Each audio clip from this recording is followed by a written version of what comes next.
And that's the difference with that proverb or saying, is you have to know how to listen of when it's time to slow down, integrate, learn, acclimate, then when it's time to speed up once you have that concept, once you have that piece of the puzzle figured out.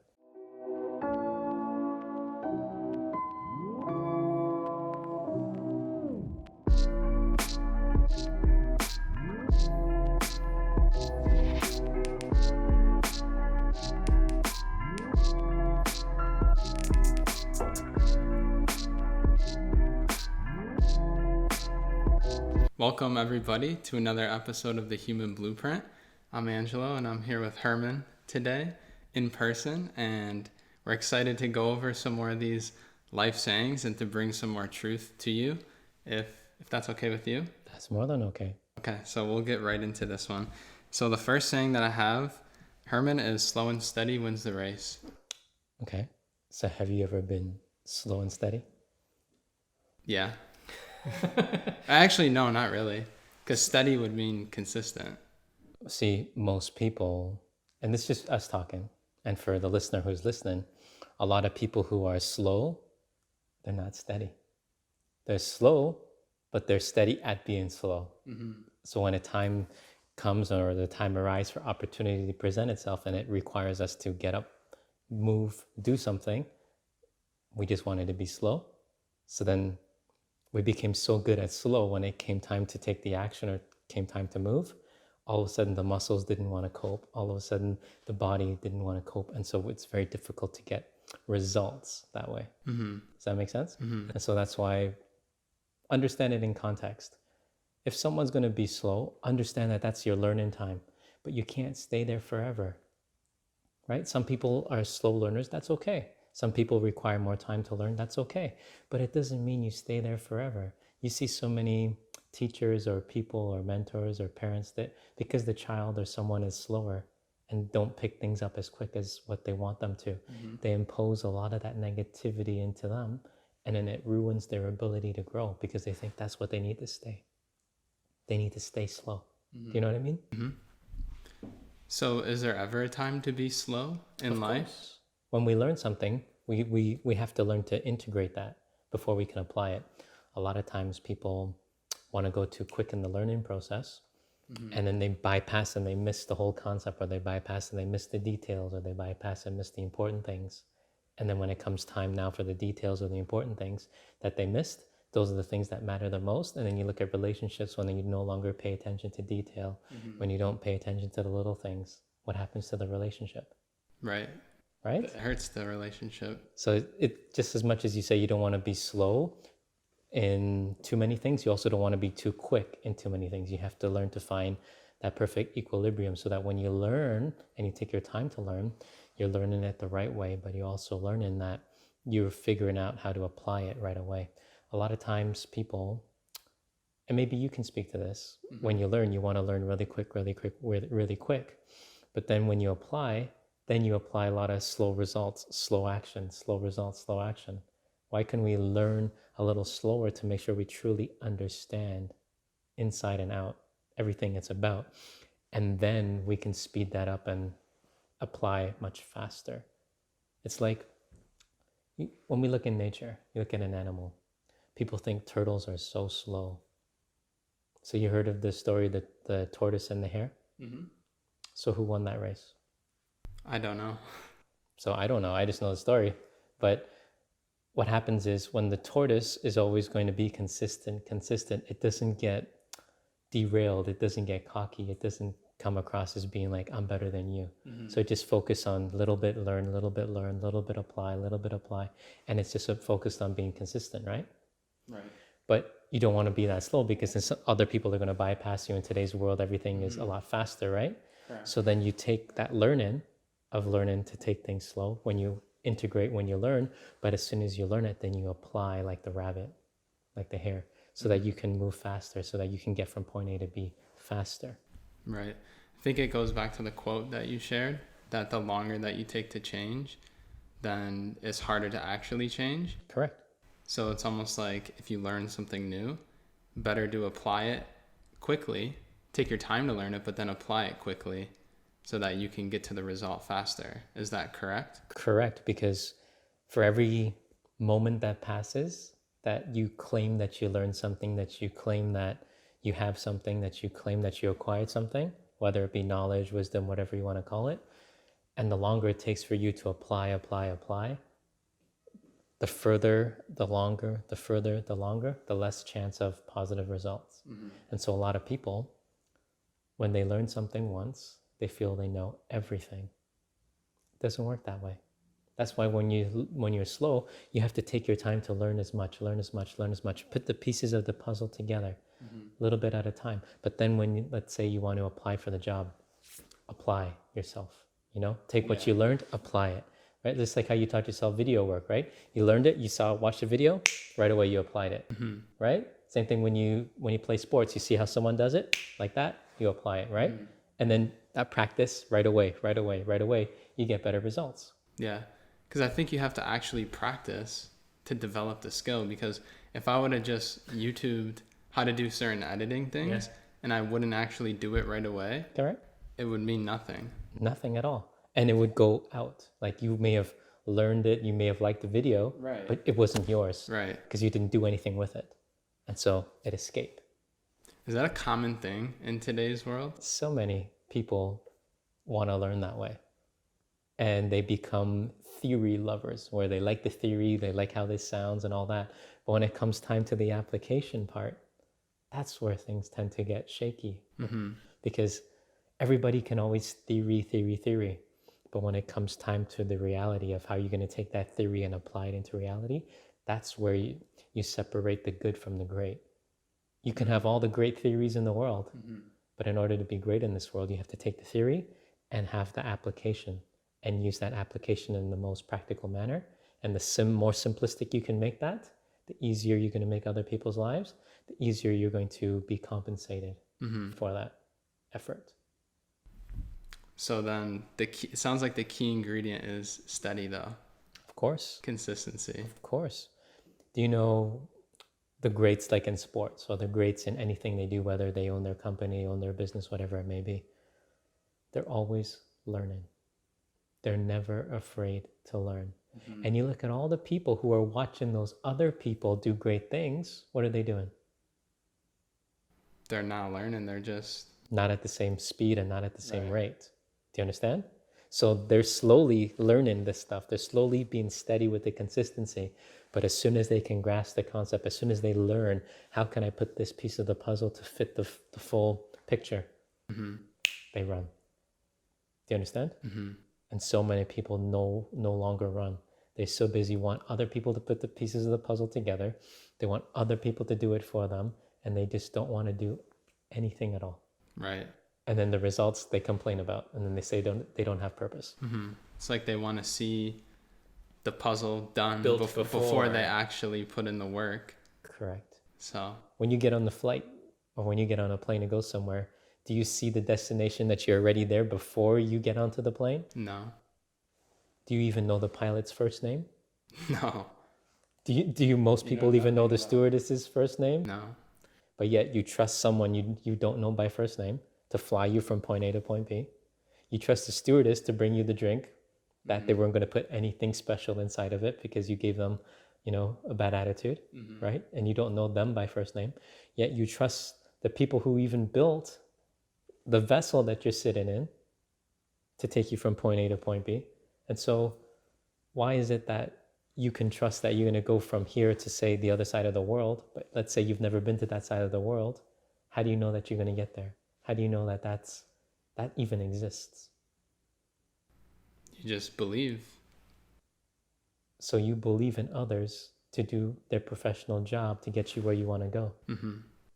But when it comes time for people to do that in their profession, do that in the relationship, growth, life, what happens? They no longer listen. So they no longer believe those that have good intentions or actually have the ability to help you because they no longer know how to listen. Right. And that's the difference with that proverb or saying, is you have to know how to listen of when it's time to slow down, integrate, learn, acclimate, then when it's time to speed up once you have that concept, once you have that piece of the puzzle figured out. Right. Make sense? And get as much experience as possible. That makes sense. But so many people don't have any experience. When you want to go for a job, number one thing, what's your experience? Right? And the hardest part, they want you to get experience in the job, but let's say it's your first job. How are you going to get experience in that? So you need someone to take a chance on you, right? But have you taken a chance on yourself? I don't think a lot of people have. Right? Are you willing to learn something new every day? Are you willing to get out of where you're safe and comfortable and move into something that's more, how do we say, uncomfortable, where the growth lies? A lot of people are not. They just want to sit there and scroll their phone all day. Right. Right? Sit there, TV remote all day. Right? Yeah, I know a lot of people like that. And how much growth do they have? None. See? Very little. See? Because it's comfortable to just do those things. Exactly. And that's why I think that the people that are at the top of their game continue to get better, and all the other people that watch them don't get the type of progress or results because they're too busy watching them, or they're too busy in the comfort zone just looking for like entertainment instead of actually going out there and getting uncomfortable. It's like, for instance, people ask, who's my mentor? I don't have one. Because I am my one, right? Because I have to know who I am. The better I know who I am, the better I can share what not to do, the better I can share what you can possibly do to get to your point faster, right? But a lot of people don't know who they are. They don't have their purpose. They don't have their meaning. They don't have clear focus. They don't have, how do we say, no baggage. And so they put all these stuff in, and it's very difficult to become slow and steady. They become slow, not steady. And so I share this with you and for everyone listening. When we go through life and we want to learn and we want to acclimate and then we want to apply and get the results, the first thing that will ever kill your enthusiasm is comparison. As soon as you feel that you need to compare where you're at to where someone else is at the race, you lost. Do you understand that? Yes, I do. That's because it's so true. I'm being honest, because as soon as you compare to where you are to where someone else is, your race is different to theirs. The race you're running is completely different to their race. They may be in a swimming race. You may be in a running race. Someone else may be in a driving race. Someone else may be in a walking race. Everybody has their own race that they're going through, their own obstacles, their own everything. How can you compare what you have to what someone else is going through? There's no comparison. And the greatest companies that were ever developed, were they comparing themselves to anything that existed, or did they go out and disrupt and create something that never existed before? They created something. Or they made something better. But you see, humans, where's their creation? What are humans creating every day now to bring something to the world? Imagine if humans did that every day and got rid of all their distractions and just focus, you know what? We have a problem, let's go fix it. We can get something done. Yeah. But how much of that productivity is gone with the distractions? That becomes very little to pick up speed because they're no longer steady. They become very slow. So what's everybody that's listening creating? Well, everybody's in their own different position. True. Yeah. So how does somebody get out of that cycle of comparing themselves to others if they feel that they're in it? Well, number one, everything you see will become an illusion. Everything your eyes perceive can become an illusion.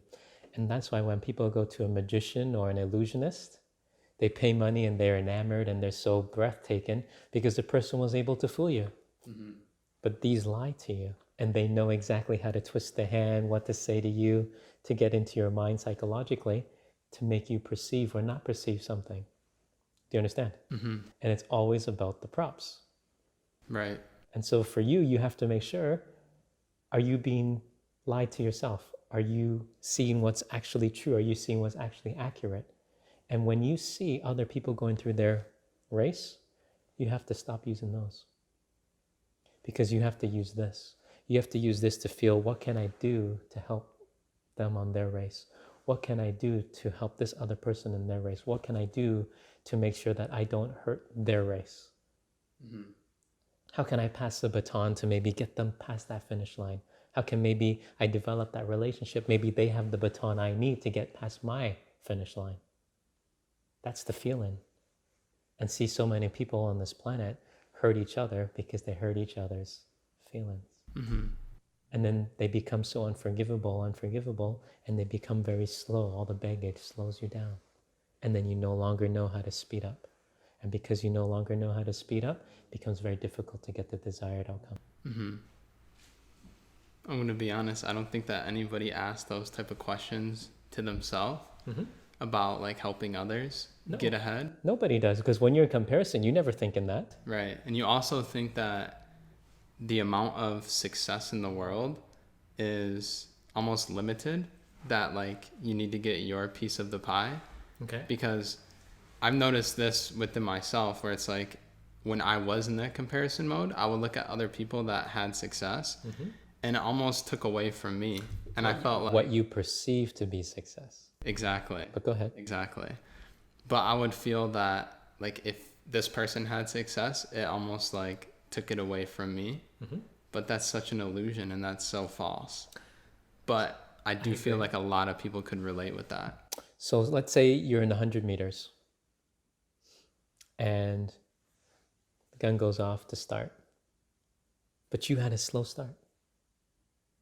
Does that mean the race is over? No. Why? Still have maybe 90 meters left. Okay, but let's say you didn't even jump yet. It went off and everybody had a beautiful head start. Does that mean that you lost? Not yet. Not yet, but the average person will see that and would not even put the effort anymore. Right. Do you understand? Because they're comparing. Do you understand? Right. But what they don't realize is it's never how you begin. It's how you finish. You didn't even get to the finish line, but your illusion lied to you. You sold that to yourself and you already lost. Does that make sense? So you have to, and let's say you raced all these other people and you've never raced them before in your life. Say it's the Olympics. Are you going to sit there and say, you know what? This person ran a better time to qualify. This person has the world record. This person's so much faster off the start. You put all these things in your head. How would you ever win? Baggage, baggage, baggage. See, it slows you down. But in order to speed up, you have to say, okay, you know what? I learned how to breathe. I learned how to match my breath to action. I know how to match that. As soon as I hear that gun go off, it's just like water. My body just responds, able to take off like a jackrabbit. As soon as we're in stride, that's when I start to gain my speed. And as soon as we're halfway, we go for the kill and we go all out to make sure we become first at the end. See, that's a strategy. Nobody has strategy anymore. You know how many people we talk to? They're like, I need help. Okay, well, what's your problem? I don't know. And it's like, you don't know what your problem is, but you know you have one, but then they don't have a target. So how would they know where the finish line is? How can we get them to the finish line when they haven't even known what their main issues are to start? Is that because of all the illusions that they don't understand what the issue is? Distractions, all the things that become baggage, all the things that they've sold to themselves that they didn't even realize. That's why these lie to you. Yeah. I just relate to this a lot because I think about like the race that I'm running and I know that I've compared on my journey. I know that I have wanted to learn everything and get all the results overnight.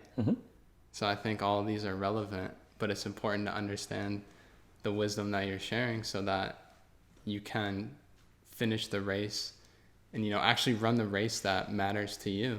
You're running your race. Right. Right? And so you have to be very careful that for every time you feel that that illusion is there, every time you start to see that illusion, you need to have a backup plan to ensure that you don't fall into that trap. Could a backup plan be to reach out? Of course. For help? Of course. Or for guidance? You've been told that many times. I'm always told that.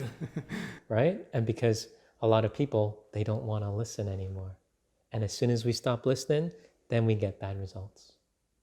It's like so many people ask for help. We give them the help. And then as soon as they don't listen, all of a sudden it's like all these things that they don't want come their way. Because it's like they turn their back to the gift that was given. But if you really listen and you take the gift that's given in front of you and you do something with it, and then you apply it right away, then it shows you appreciate it that much more. And then it's like gain experience, graduate, gain experience, so that you can get to that next level. you can get out of just running the hamster wheel and you can start going places you've never been before. Right. Make sense? Yeah, that makes sense. I would love to hear from everybody that listens and watches, like what they took from this that they could apply to their race in life. Because I know the message hits home with me, and I want to make sure that other people can really take something from this and apply it, because that's the whole formula, right? Exactly. And growing up, I was always great at strength, but never at speed. So my father's like, we got to change this. He's like, I can't have a slow turtle son. He's like, that doesn't look good. So he's like, everybody's going to outrun you. So my problem was when, as soon as it would say start, I would be in my head and say, well, look, everybody got a head start. This person's going to do better this way. This person always wins. This person, and it just becomes the noise, the baggage, right? But as soon as I got rid of that, I was able to focus and harness on the strategy. And the strategy is what allows you to succeed at your own race.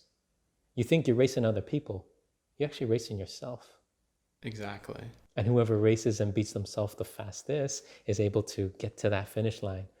Whoever gets rid of their baggage can get to that finish line. Whoever has the best strategy, experience, and train in can get to that finish line first. Make sense? Right. So is it different for everybody how they get rid of that? Yes, that because voice? everybody learns differently. Okay. And that's why we have to figure out what's your strengths, what's your weaknesses, what are someone's triggers, what are someone's motivators or inspirationers. Like what's giving you your drive. And that's different for everybody. And that's why when we do that, we want to make sure like every single person has their own personalized blueprint, so then they can strategize and then get the results. It's simple. Right. If we listen. Correct. So are there any other thoughts that you want to share about this? Do you want to go into more of these sayings? We can go into another one. Okay. So It's your call. let's see. That's fine. I have a really, really good one, actually. So nice guys finish last. Okay. I've heard this saying a lot. Do you truly believe that? I don't truly believe it. So answer me this. Why do you not believe it, but why do you feel that you hear it all the time? I don't believe it because I don't think that if you do good, that you ever finish last. And especially if you do good for others, I don't think that it's possible to finish last. And the reason why I think I hear it so often, you almost, in the context, I almost hear it in like relationships where, oh, it's always the nice guy that gets screwed in the end or something like that. And so that's where I feel like I hear the saying a lot. So this topic we can go on for a very long time because it's very relationship based. There's a whole understanding psychologically why a guy would think that way or why someone would be with someone to treat a certain person like that guy a certain way, or why that type of guy would be taken advantage of. But we'll see if we can shorten that. Okay. So let's say you're the nice guy and you do every single thing in the relationship. You buy her flowers, cookies, everything that they could possibly want, but they're still never happy. Whose fault is that? Is that the person you're buying the stuff for's fault or your fault? For not being happy? But they're never happy with everything you do. But you're the nice guy because you want to do everything to make that person happy. Well, it would be their fault that they're not happy. No. Is it your Both your fault. Okay, both. Because you didn't see before that nothing you could ever do or buy would ever make that person fulfilled if they were not fulfilled themselves.